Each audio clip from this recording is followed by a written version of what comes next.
Somewhere in America right now, a jar of old coins is sitting on a shelf, probably in a garage, maybe on an estate sale table, possibly in the back of a junk drawer. And at least one coin in that jar is worth more than most people make in a day of work.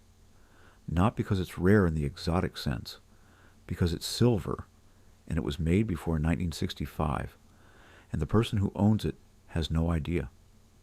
The United States quietly changed the composition of its dimes, quarters, and half dollars in 1965, replacing silver with a copper-nickel sandwich, and in doing so created a dividing line that separates two completely different categories of American coin.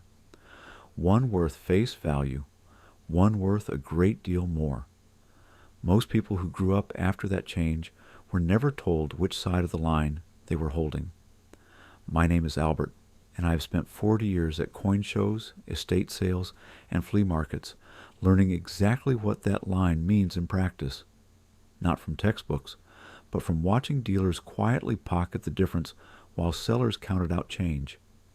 I kept field notebooks on every transaction I witnessed or made, what the coin was, what it sold for, what it was actually worth, and what the seller thought they had.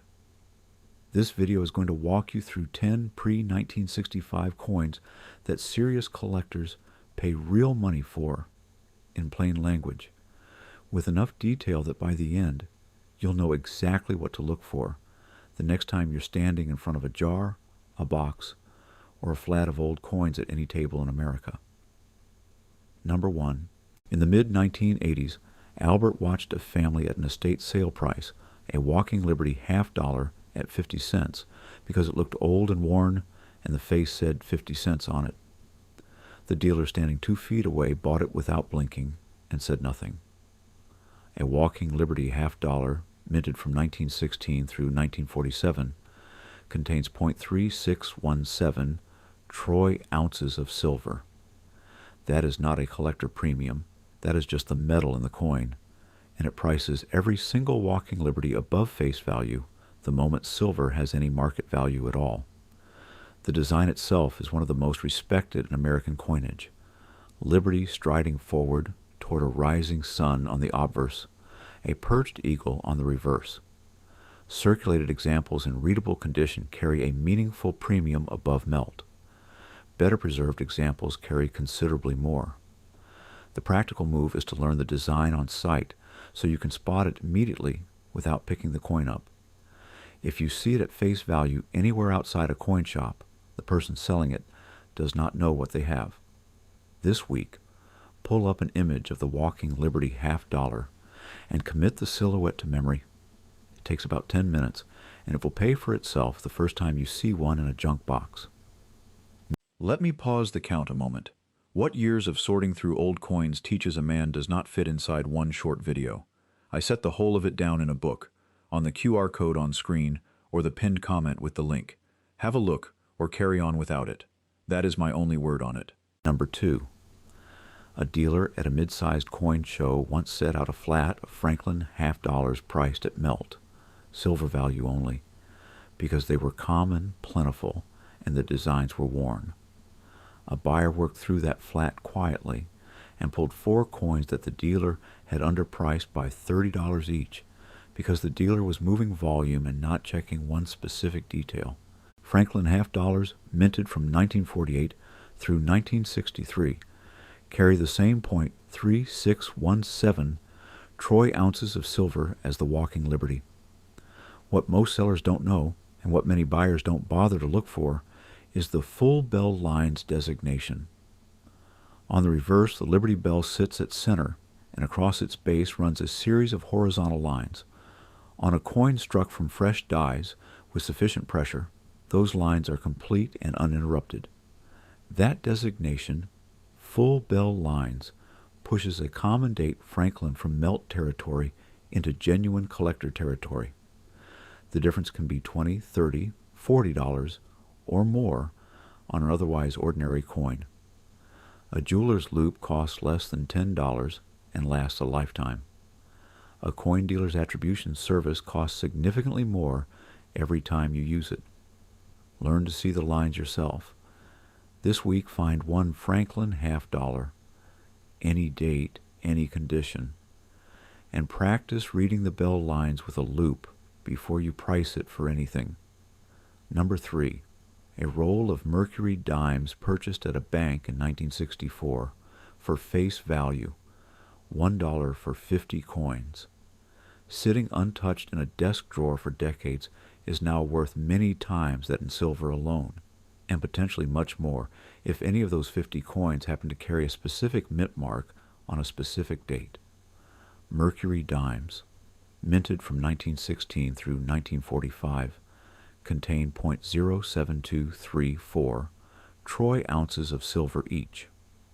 The 1916 D, struck at the Denver Mint in limited numbers, is among the most sought-after coins in the entire series, with even worn examples commanding serious premiums according to published Red Book price guides. But the field lesson that applies to every Mercury dime, not just the key dates, is this.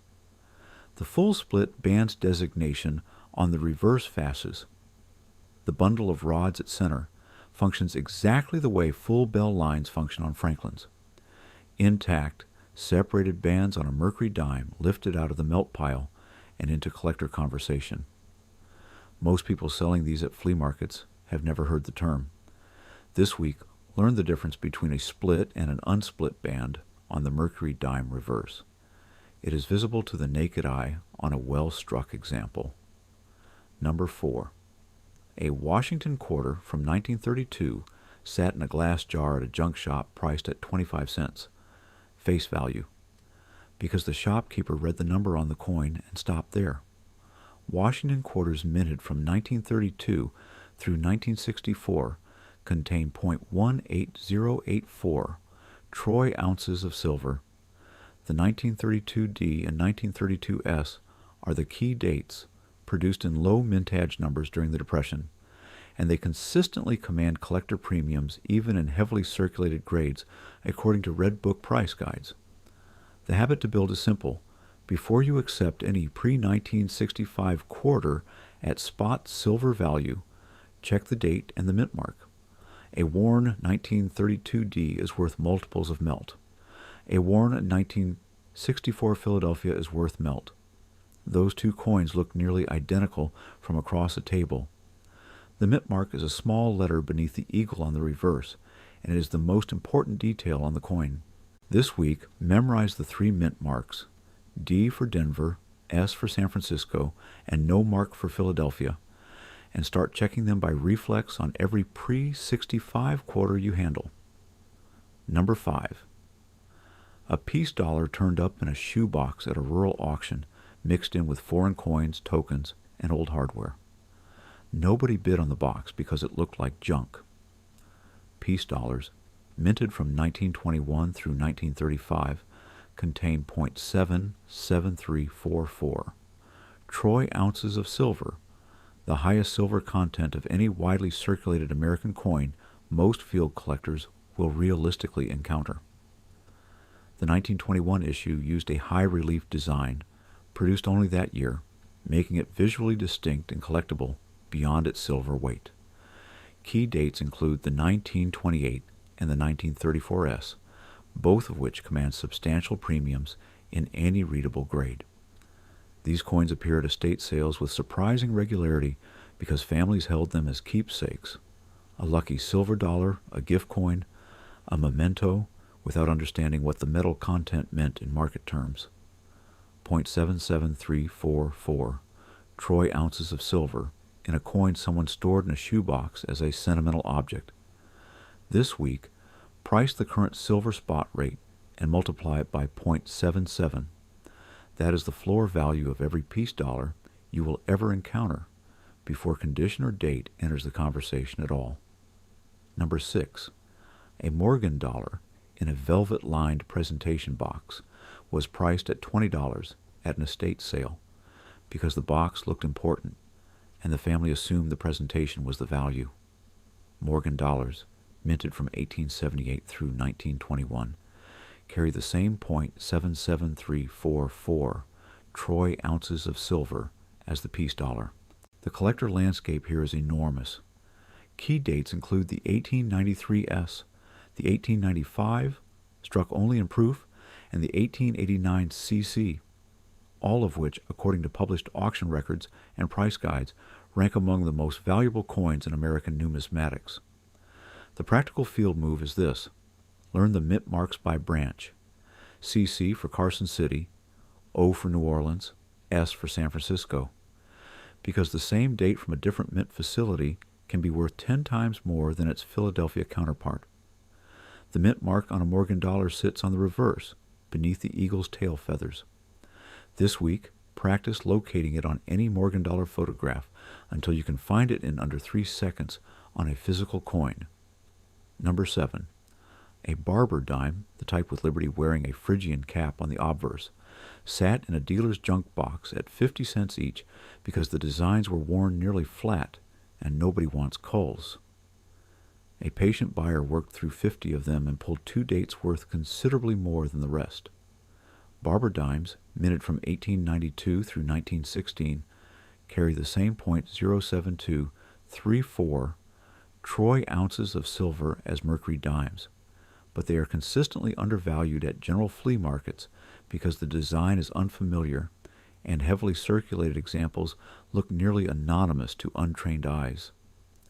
The 1894 Barber dime is one of the rarest American coins ever struck.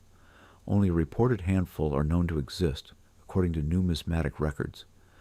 But even common date barbers in junk boxes occasionally yield low mintage branch mint issues worth genuine money. The discipline required is checking every date, every mint mark on every coin, without exception. This week, add barber dimes to your mental checklist. They surface in junk boxes precisely because most people walk past them. Number 8. A seeded Liberty quarter was found loose in a mason jar at a farm auction in the Midwest, not grouped with coins, just sitting among old hardware and lengths of twine, cataloged as nothing, because whoever inventoried the estate did not recognize it. Seeded Liberty quarters, minted from 1838 through 1891, contain .17753 troy ounces of silver and carry collector premiums well above melt in most grades because of their age and the complexity of their design. The field reality is this: these coins surface regularly at rural estate sales across the Midwest and South, where farmhouse contents have sat undisturbed for generations, and nobody ever sorted the coin jar by design type. Any seeded Liberty coin found outside a coin shop is almost certainly underpriced. Condition matters significantly. Even fine-grade examples command multiples of silver value on scarcer dates. This week, look up the seeded Liberty quarter design so you can identify it on site. When a coin is old enough that most people cannot name what they are looking at, it is almost always priced wrong. Number 9.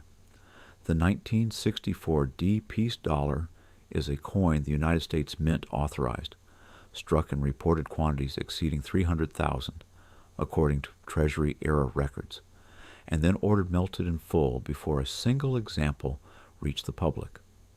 The official position is that none survived. Collectors and researchers have disputed this for decades, and the discussion surfaces periodically in numismatic forums when a rumored example is mentioned, though no confirmed, publicly authenticated survivor has ever been documented. The practical lesson here is not to go hunting for one. It is to understand that official mint production records and what actually reached the public are not always the same figure, and that gap between authorized production and confirmed destruction is where some of the most consequential finds in American collecting have originated. Every pre-1965 coin you handle came out of a system that was not perfectly tracked. The mint says none exist. That is exactly what you would say if you wanted to avoid a legal dispute over a found example. Number 10. A 1955 double-die Lincoln cent is not a silver coin. It is included here because it is the most instructive lesson this entire list can offer. The doubling on that coin, the date and lettering visibly shifted and repeated, is readable to the naked eye without any magnification at all. It passed through quality control, it entered circulation, it sat in pocket change alongside ordinary cents, and it now sells for thousands of dollars, according to documented auction results, because the people who held it did not know what made it different. That is the unified lesson behind every pre-1965 silver coin on this list. The Walking Liberty halves, the Franklins, the Mercury dimes, the Washington quarters, the Peace dollars, the Morgans, the Barbers, the seeded liberties. None of them were hidden. They circulated, they sat in jars, they passed through ordinary hands across decades. The knowledge of what made them valuable was simply never passed down to the people holding them. You are not looking for buried treasure. The coins were never the secret. The knowledge was, and now you have it.